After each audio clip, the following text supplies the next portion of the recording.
তিনজনে রোজগার করে কোরবানি দিছে বাপের নামে শুধু। কেন? আমরাই তো এক লগেই তো সবাই এক চুলা, আমরা এক চুলার ভিত্তিতে নিয়ে কোরবানি ওয়াজিব হয়। কথা বলেন না কেন?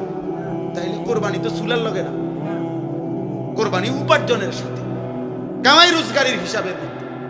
এই জন্য দয়া করে আপনাদের কাছে আমি অনুরোধ করলাম, বিষয়টা অত্যন্ত গুরুত্বপূর্ণ।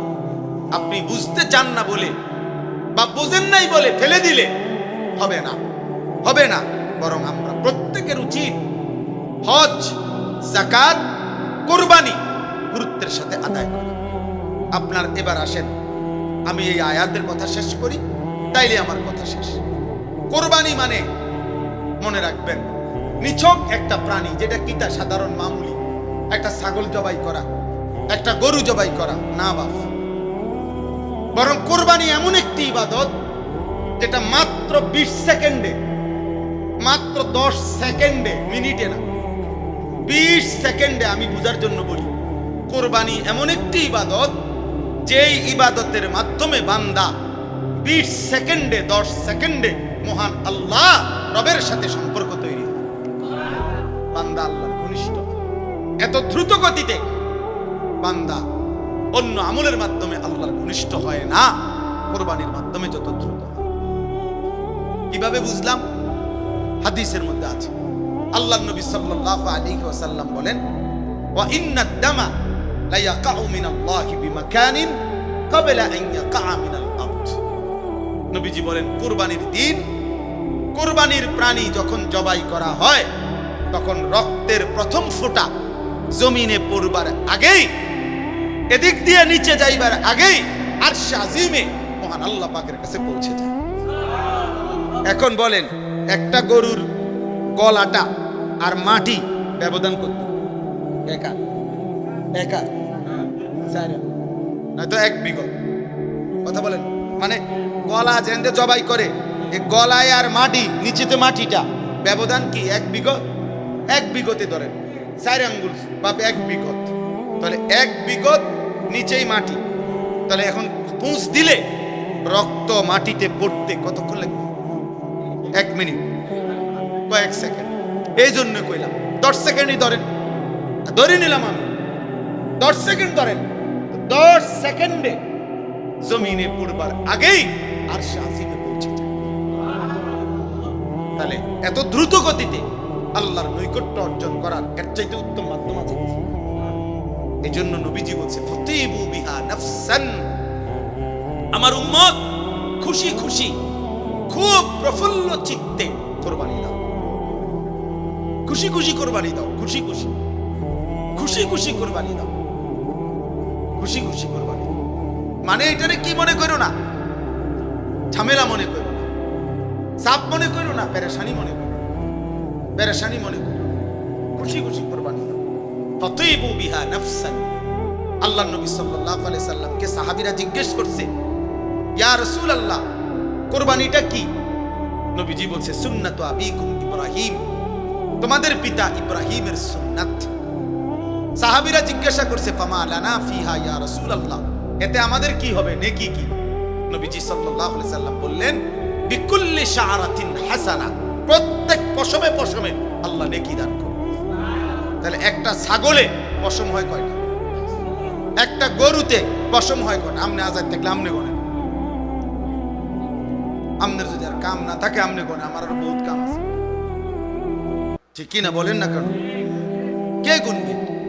তো আল্লাহ নবী সাল্লাল্লাহু আলাইহি সাল্লাম বলেছে, বিকুল্লি শাআরাতিন হাসানা, প্রত্যেক পশমে পশমে আল্লাহ নেকি দান করে। এই জন্য কুরবানি একটা প্রাণী জবাই না। কিছু মুরতাদ আছে, কিছু নাস্তিক বেঈমান আছে, কিছু মুনাফিক এই বাংলাদেশেও আছে, আমরা নিজে পত্রিকায় দেখছি, বিবৃতি দেয় যে এত প্রাণী জবাই না করে এই টাকাগুলো গরিব দুঃখীকে দান করলে ভালো হতো। মানে বেঈমানে মনে করছে এটা শুধু একটা প্রাণী জবাই, মুনাফিকে মনে করছে এটা একটা প্রাণী জবাই। যে না বেটা, এটা প্রাণী জবাই না। এখানে আল্লাহ তাআলা বলেন, ওয়ায়াযকুরু ইসমাল্লাহি ফি আইয়ামিন মা'লুমাত আলা মা রাযাকাহুম মিন বাহীমাতিল আনআম, চতুষ্পদ হালাল যেই প্রাণীগুলোর উপরে কোরবানির নির্ধারিত 3 দিনে জবাইয়ের মুহূর্তে আমি আল্লাহর নাম, আমার স্মরণ, আল্লাহু আকবার, এটা যে উচ্চারিত হয়, আমার জমিন গোটাটার মধ্যে তাকবীরের আওয়াজ হয়, আমি আল্লাহ এই উদ্দেশ্যেই কোরবানির বিধান দিয়েছি। আমার তাকবীর, আমার আওয়াজ বুলন্দ, কি বুলন্দ হয়? তাকবীরে মুমিনের বিজয়। এই সেদিন শনিবারে আপনারা আশ্চর্য হবেন, এটা সারা পৃথিবী দেখছে আলহামদুলিল্লাহ। শনিবার দিন সর্বশেষ, এই শনিবার দিন বাদ ফজর, ফজরের নামাজের সালাম ফিরাইয়াই পাকিস্তানের সেনাবাহিনী নারায়ে তাকবীর আল্লাহু আকবার বলে চূড়ান্ত হামলা করছে ইন্ডিয়ার বেঈমানদের উপরে। 3 ঘন্টার ব্যবধানে ওই বুড়া আব্বা আমেরিকার থেকে ফোন করছে, টাইম মেলাও।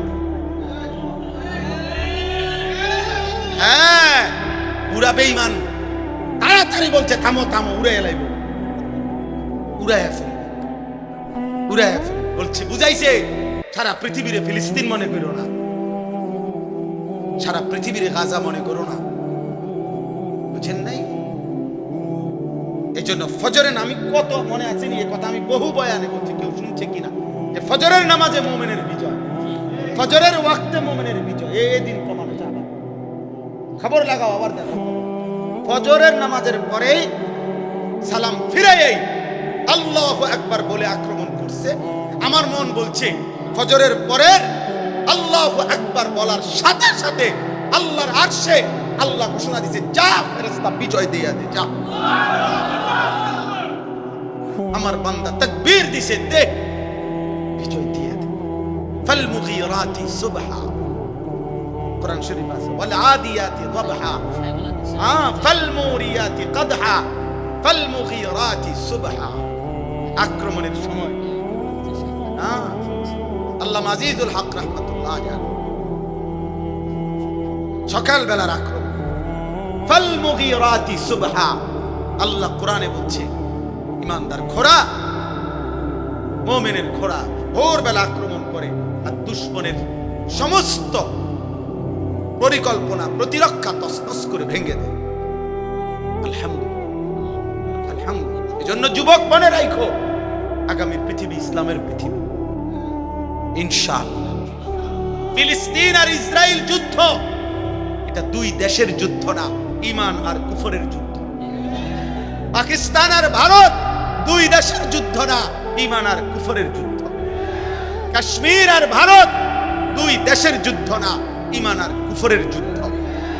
আরাকান এবং বার্মা 2 অঞ্চলের যুদ্ধ না, ঈমানদার আর বেঈমানের যুদ্ধ। এটা আমার ঘরের হজ ফরজ করলাম, ওমান কাফারা, যে প্রত্যাখ্যান করলো, করবে না, আল্লাহ বলেন ফা ইন্নাল্লাহা গানিয়্যুন আনিল আলামিন। এমন নাফরমান যদি সারা পৃথিবীর সবাই হয়, আমি কারো মুখাপেক্ষী না, আমি আল্লাহ, আল্লাহই, আমি সকলকেই শাস্তি দেব, সকলকেই শাস্তি দেব। তাইলে এই বাংলাদেশে একবার একজন নামধারী এক ব্যক্তি, মনে আছে কিনা, বিগত ফ্যাসিস্টের আমলে এক জালেম ক্ষমতার সামান্য কিছু পেয়ে অহংকার করে আল্লাহর ঘরের এই পবিত্র হজকে অবজ্ঞা করেছিল, বিদ্রুপ করেছিল বাংলাদেশে। ওই নাফরমানের নাম এখন আর কোন পৃথিবীর কেউ নেয় না, কেউ থুতুও মারে না, কেউ ফিরেও চায় না, ফিরেও চায়। এই জন্য আল্লাহ বলছে ওমান কাফারা ফা ইন্নাল্লাহা গানিয়্যুন আনিল আলামিন। যে আমার হজ থেকে মুখ ফিরায় নেয়, প্রত্যাখ্যান করে, আমি তার মুখাপেক্ষী না। যা বেটা, তোর মতো বেটা আমার ঘরে আসবে না বেটা, তুই যাবি না মানে তোর আমি নিব না বেটা। আমরা কিতাবের মধ্যে পড়ছি, আমার কাছে হযরত মাওলানা আব্দুল মাজিদ দরিয়াবাদী রাহমাতুল্লাহ আলাইহির কিতাব আছে, সফরে হিজাজ। ও কিতাব কিনবা, বাংলা অনুবাদ হইছে। এই বেটা ইলিয়াস কথা কয় না, সফরে হিজাজ বইয়ের নাম, রাহনুমা প্রকাশনী, বাংলা অনুবাদ হয়েছে, লেটেস্ট অনুবাদ, অনেক সুন্দর। মানে 1929 সনে, কত বছর আগে, প্রায় 100 বছর, 2029 সালে প্রায় 100 বছর আগে এই উপমহাদেশের একজন বড় বুজুর্গ আলেম হযরত মাওলানা আব্দুল মাজেদ দরিয়াবাদী রাহমাতুল্লাহ আলাইহি সেই সময়ের সমুদ্রের জাহাজে এবং কি পরিমাণ কষ্ট স্বীকার করে আল্লাহর ঘরের হজ করছে, সেই হজ্জের সফরনামা এটা বাংলা অনুবাদ হয়েছে। এখন পড়লে পৃষ্ঠা পৃষ্ঠা চোখের পানি আসে যে আমাদের পূর্বসূরীরা আজ থেকে 50 বছর আগে, 100 বছর আগে জীবনের তরে পুরা গ্রাম পরিবার সবার কাছ থেকে জীবনের তরে বিদায় নিয়েই কাফনের কাপড় সাথে নিয়েই আল্লাহর ঘরের হজের জন্য কি করত? সবাই জানতো পথে পথে বিপদ, সমুদ্র পথের এই লম্বা সফর, মারা গেলে জাহাজ থেকে নদীতে ফেলে দিত, কোনায় দাফন করব কই? কথা বোঝেন নাই আমরা? এরকম বিপদ। এরপরে মক্কা থেকে মদিনায় যাইতে পথে পথে দস্যু ডাকাতের ভয় আপনার, এরপরেও জীবনের মায়াকে উপেক্ষা করে আল্লাহর প্রিয় বান্দারা প্রতি যুগেই আল্লাহর ঘরের উদ্দেশ্যে ছুটছে। আর সামর্থ্য আছে, জায়গা আছে, জমি আছে, সম্পদ আছে। কত মহিলার কাছে আপনার স্বর্ণরৌপ্য আছে, নগদ টাকাও আছে। এবুড়ির কাছে আজকে 10 বছর যাব কমপক্ষে 2-4-5 লাখ টাকা, 1 লাখ 2 লাখ টাকা আছে, সম্পদ আছে।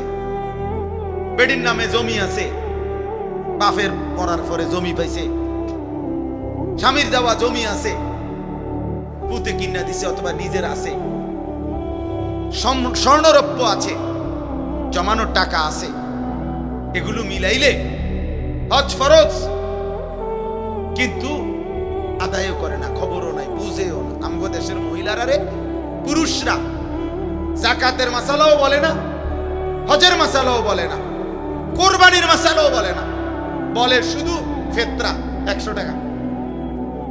100 টাকা ধরো তোমার ফেতরা দিয়ে লাইছি। আরে বাপরে, হ্যাঁ চিন্তা করো না, ফেতরা দিয়ে লাইছি তোমার। আরে সুবহানাল্লাহ, ফেতরা দিয়ে লাইছি, টাকা 110 টাকা। এটারে মনে হয় না মাইক নামাইয়া দেয়। দেখবেন অনেক গ্রাম অঞ্চলে মসজিদে রমজান মাসে একেবারে প্রথম শুক্রবারে বারিন্দাতে জোরে জোর ফেতরা কত মাইকে কইয়া দিয়েন, হ্যাঁ যাকাত কত, এটা না শুনবেন,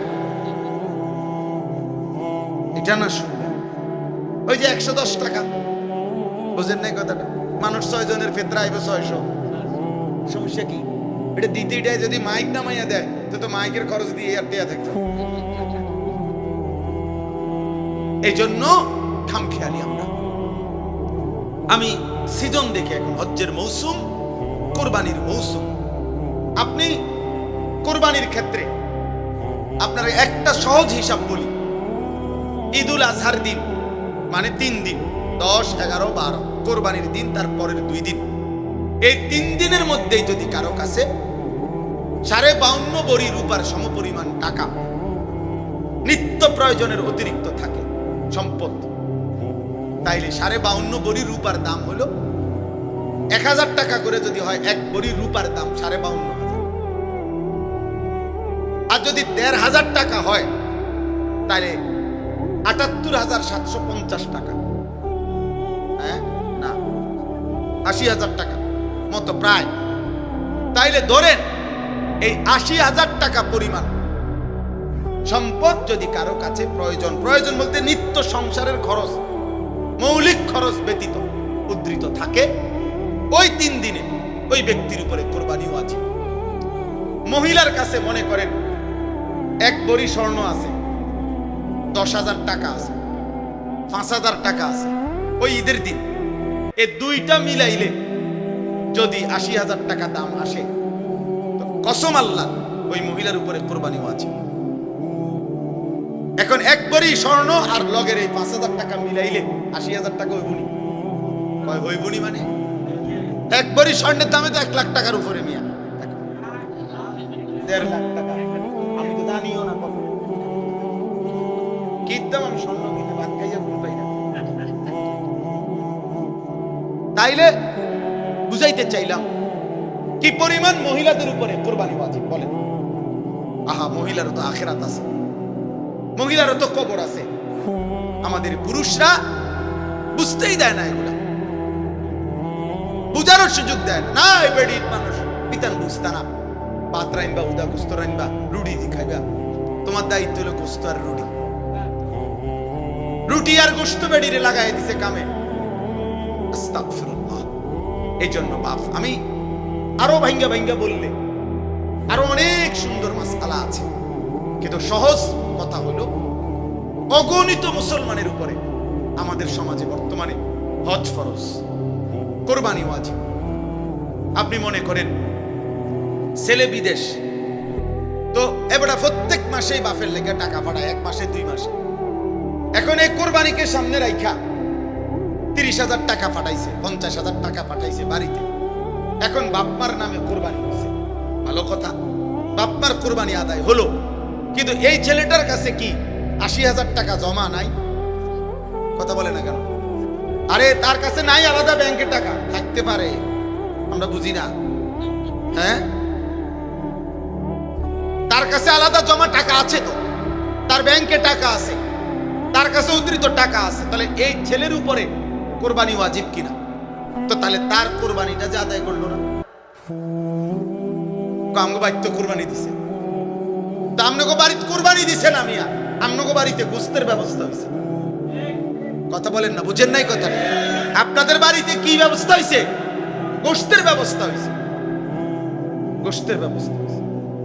সে ঢাকা চাকরি করে ছেলেটা, সে বিয়ে করে নাই, কিন্তু তার উপার্জন আছে, বালেক, মনে করেন এখনো বিয়েই করে নাই, তাহলে এখন তার তো 80,000 টাকার চাইতে বেশি আছে জমা।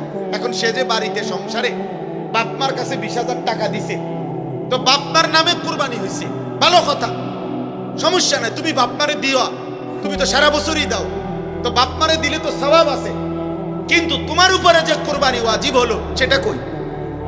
বললে কইবা আমগো বেড হইতেরা, ও মা এত তো বিয়েই করছে না, এতে আবার কি এর কোরবানি? বিয়ের লগে কোরবানির কি? কথা বলেন না কেন? বিয়ের সাথে কোরবানি, তুই বিয়ে করছো না তোমার দোষ, তুমি অন বিয়ে করে নাও, এখন আরো সময় আছে, আজকে মাত্র 12-13 তারিখ, তুমি বিয়ে করো। তাহলে বিবাহের সাথে কোরবানির কোনো বিষয় আছে কি? তাই উপার্জনের সাথে বিষয়টা, এটা কিসের সাথে না? সংসার এক লগে, যে আমরা এক লগে হুজুর একসাথে সংসার, এই জন্য আব্বার নামে, এটা তো কোনো কথা না। আপনার সংসার একসাথে না, ভিন্ন, এইটা তো বিষয় না। যতজনের উপরে ওয়াজিব হইছে প্রত্যেকের কোরবানি ওয়াজিব হতে হবে, নাই তো কোরবানি আদায় হয় নাই এই ফ্যামিলিতে, বরং এই ফ্যামিলিতে গোশত খানার কি হইছে? ব্যবস্থা হইছে। 3 জনে রোজগার করে কোরবানি দিছে বাপের নাম, কেন? আমরাই তো এক লগেই তো সবাই এক চুলা, আমরা এক চুলার ভিত্তিতে নিয়ে কোরবানি ওয়াজিব হয়। কথা বলেন না কেন? তাইলে কোরবানি তো চুলার লগে না, কোরবানি উপার্জনের সাথে, কামাই রোজগারের হিসাবে। এই জন্য দয়া করে আপনাদের কাছে আমি অনুরোধ করলাম, বিষয়টা অত্যন্ত গুরুত্বপূর্ণ। আপনি বুঝতে চান না বলে বা বোঝেন নাই বলে ফেলে দিলে হবে না, হবে না, বরং আমরা প্রত্যেকের উচিত হজ, যাকাত, কোরবানি গুরুত্বের সাথে আদায় করা। আপনার এবার আসেন, আমি এই আয়াতের কথা শেষ করি, তাইলে আমার কথা শেষ। কোরবানি মানে মনে রাখবেন নিছক একটা প্রাণী, যেটা কিতা সাধারণ মামুলি একটা ছাগল জবাই করা, একটা গরু জবাই করা না বাপ, বরং কোরবানি এমন একটি ইবাদত যেটা মাত্র 20 সেকেন্ডে, মাত্র 10 সেকেন্ডে, মিনিটে না, 20 সেকেন্ডে, আমি বুঝার জন্য বলি, কোরবানি এমন একটি ইবাদত যেই ইবাদতের মাধ্যমে বান্দা 20 সেকেন্ডে, 10 সেকেন্ডে মহান আল্লাহ রবের সাথে সম্পর্ক তৈরি হয়, বান্দা আল্লাহর ঘনিষ্ঠ। এত দ্রুত গতিতে বান্দা অন্য আমলের মাধ্যমে আল্লাহর ঘনিষ্ঠ হয় না, কোরবানির মাধ্যমে যত দ্রুত। কিভাবে বুঝলাম? হাদিসের মধ্যে আছে, আল্লাহর নবী সাল্লাল্লাহু আলাইহি ওয়াসাল্লাম বলেন, ওয়া ইন্নাদ দামা লা ইয়াকাউ মিনাল্লাহি বিমাকানিন ক্বাবলা আন ইয়াকা মিনাল আরদ। নবীজি বলেন, কুরবানির দিন, কুরবানির প্রাণী যখন জবাই করা হয়, তখন রক্তের প্রথম ফোঁটা জমিনে পড়বার আগেই, এদিক দিয়ে নিচে যাইবার আগেই আরশ আজিমে মহান আল্লাহ পাকের কাছে পৌঁছে যায়। এখন বলেন একটা গরুর গলাটা আর মাটি ব্যবধান করতে একা একা নয়তো 1 বিঘা। কথা বলেন, মানে গলা যেখানে জবাই করে এই গলায় আর মাটি নিচেতে মাটিটা ব্যবধান কি 1 বিঘা। 1 বিঘতে ধরেন 4 আঙ্গুল বা 1 বিঘত, তাহলে 1 বিঘত নিচেই মাটি। তাহলে এখন পুঁছ দিলে রক্ত মাটিতে পড়তে কতক্ষণ লাগবে? 1 মিনিট, কয়েক সেকেন্ড। এই জন্য কইলাম 10 সেকেন্ডই ধরেন, ধরে নিলাম আমি 10 সেকেন্ড ধরেন, 10 সেকেন্ডে জমিনে পড়বার আগেই আরশে আজিমে পৌঁছে যায়। তাহলে এত দ্রুত গতিতে আল্লাহর নৈকট্য অর্জন করার এর চাইতে উত্তম মাধ্যম আছে কি? এই জন্য নবীজি বলছে ফতিবু বিহা নাফসান, আমার উম্মত খুশি খুশি খুব প্রফুল্ল চিত্তে কুরবানি দাও, খুশি খুশি কুরবানি দাও, খুশি খুশি খুশি খুশি কুরবানি দাও, খুশি খুশি কুরবানি। মানে এটারে কি মনে করো না, ঝামেলা মনে করো না, চাপ মনে করো না, পেরেশানি মনে করো, পেরেশানি মনে করো, খুশি খুশি কুরবানি দাও। ফাতিবু বিহা নাফসান। আল্লাহর নবী সাল্লাল্লাহু আলাইহি সাল্লামকে সাহাবীরা জিজ্ঞেস করছে, ইয়া রাসূলুল্লাহ কুরবানিটা কি? নবীজি বলছে সুন্নাতু আবিকুম ইব্রাহিম, তোমাদের পিতা ইব্রাহিমের সুন্নাত। সাহাবীরা জিজ্ঞাসা করছে ফামা লানা ফিহা ইয়া রাসূলুল্লাহ, এতে আমাদের কি হবে, নেকি কি? নবীজি সাল্লাল্লাহু আলাইহি সাল্লাম বললেন বিকুল্লি শাআরাতিন হাসানা, প্রত্যেক পশমে পশমে আল্লাহ নেকি দান করবে। তাহলে একটা ছাগলে পশম হয় কয়টা? একটা গরুতে পশম হয় কয়টা? আমনে আজাদ থাকলে আমনে গনে, আমনের যদি আর কাম না থাকে আমনে গনে, আমার আরো বহুত কাম আছে, ঠিক কি না বলেন না? কেন কে গুনবে? তো আল্লাহ নবী সাল্লাল্লাহু আলাইহি সাল্লাম বলেন বিকুল্লি শাআরাতিন হাসানা, প্রত্যেক পশমে পশমে আল্লাহ নেকি দান করবে। এজন্য কুরবানি একটা প্রাণী জবাই না। কিছু মুরতাদ আছে, কিছু নাস্তিক বেঈমান আছে, কিছু মুনাফিক এই বাংলাদেশও আছে, আমরা নিজে পত্রিকায় দেখছি, বিবৃতি দেয় যে এত প্রাণী জবাই না করে এই টাকাগুলো গরিব দুঃখীকে দান করলে ভালো হতো। মানে বেঈমানে মনে করছে এটা শুধু একটা প্রাণী জবাই, মুনাফিকে মনে করছে এটা একটা প্রাণী জবাই। যে না বেটা, এটা প্রাণী জবাই না। এখানে আল্লাহ তাআলা বলেন ওয়ায়াযকুরু ইসমাল্লাহি ফি আইয়ামিন মা'লুমাত আলা মা রাযাকাহুম মিন বাহীমাতিল আনআম, চতুষ্পদ হালাল যে প্রাণীগুলোর উপরে কুরবানির নির্ধারিত 3 দিনে জবাইয়ের মুহূর্তে আমি আল্লাহর নাম, আমার স্মরণ, আল্লাহু আকবার, এটা যে উচ্চারিত হয়, আমার জমিন গোটাটার মধ্যে তাকবীরের আওয়াজ হয়, আমি আল্লাহ এই উদ্দেশ্যেই কুরবানির বিধান দিয়েছি। আমার তাকবীর, আমার আওয়াজ বুলন্দ, কি বুলন্দ হয়? তাকবীরে মুমিনের বিজয়। এই সেদিন শনিবারে আপনারা আশ্চর্য হবেন, এটা সারা পৃথিবী দেখছে আলহামদুলিল্লাহ। শনিবার দিন সর্বশেষ, এই শনিবার দিন বাদ ফজর, ফজরের নামাজের সালাম ফিরাইয়াই পাকিস্তানের সেনাবাহিনী নারায়ে তাকবীর আল্লাহু আকবার বলে চূড়ান্ত হামলা করছে ইন্ডিয়ার বেঈমানদের উপরে। 3 ঘন্টার ব্যবধানে ওই বুড়া আব্বা আমেরিকার থেকে ফোন করছে, তাই মেলাও।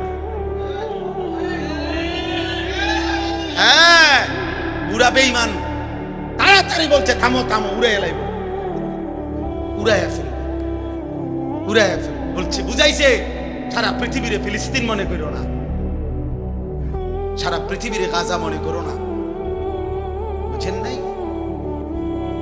এই জন্য ফজরের, আমি কত মনে আছে এই কথা আমি বহু বয়ানে বলছি, কেউ শুনছে কিনা, যে ফজরের নামাজে মুমিনের বিজয়, ফজরের ওয়াক্তে মুমিনের বিজয়, এই দিন প্রমাণ যাবে। খবর লাগাও, আবার দেখো, ফজরের নামাজের পরেই সালাম ফিরাই আল্লাহু আকবার বলে আক্রমণ করছে। আমার মন বলছে ফজরের পরের আল্লাহু আকবার বলার সাথে সাথে আল্লাহর আরশে আল্লাহ ঘোষণা দিয়েছে, যা ফেরেশতা বিজয় দিয়া দে, যা। আমার বান্দা তাকবীর দিছে, দে বিজয় দিয়া দে।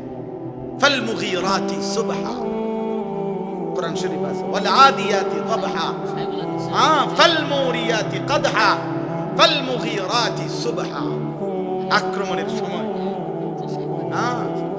আল্লামা আজিজুল হক রাহমাতুল্লাহ আলাইহি সকাল বেলার আক্রমণ, ফাল মুগীরাতি সুবহা। আল্লাহ কোরআনে বলছে ইমানদার ঘোড়া, মুমিনের ঘোড়া ভোরবেলা আক্রমণ করে আর দুশমনের সমস্ত পরিকল্পনা প্রতিরক্ষা তছনছ করে ভেঙে দেয়। আলহামদুলিল্লাহ, আলহামদুলিল্লাহ। এজন্য যুবক মনে রাখো, আগামীর পৃথিবী ইসলামের পৃথিবী ইনশাআল্লাহ। ফিলিস্তিন আর ইসরায়েল যুদ্ধ, এটা দুই দেশের যুদ্ধ না, ঈমান আর কুফরের যুদ্ধ। পাকিস্তান আর ভারত দুই দেশের যুদ্ধ না, ঈমান আর কুফরের যুদ্ধ। কাশ্মীর আর ভারত দুই দেশের যুদ্ধ না, ঈমান আর কুফরের যুদ্ধ। আরাকান এবং বার্মা দুই অঞ্চলের যুদ্ধ না, ঈমানদার আর বেঈমানের যুদ্ধ এটা।